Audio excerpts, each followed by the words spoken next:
Our patients are in a race. Here, the cancers have a 50 or 100-yard head start. Point of care manufacturing is the future. We really need, if we really want to democratise access to clinical trials, we have to have a vertically integrated manufacturing system. One of our strategies, a key factor probably, is trying to expand the point of care strategy. Receiving our locally manufactured CAR-T using the point of care production. This is the first time that academic institute can make CAR-T in their own power. And this was possible thanks to the Clinimax from Milteni. And so this fresh in, fresh out means fresh out of the patient, into the machine, out of the machine, also fresh again. And it's a very short protocol.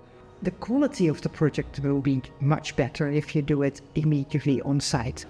They make medicine more personalized. And fortunately, systems like those that are developed here at Milteni are allowing us for the first time to be able to really tap into that individualized and personalized approach. For those patients. To patients. For our patients. Our patients. Important for the patient. Benefit more patients. To the patient. In passion. We have to work together. Not only we have to work together in order to improve this field.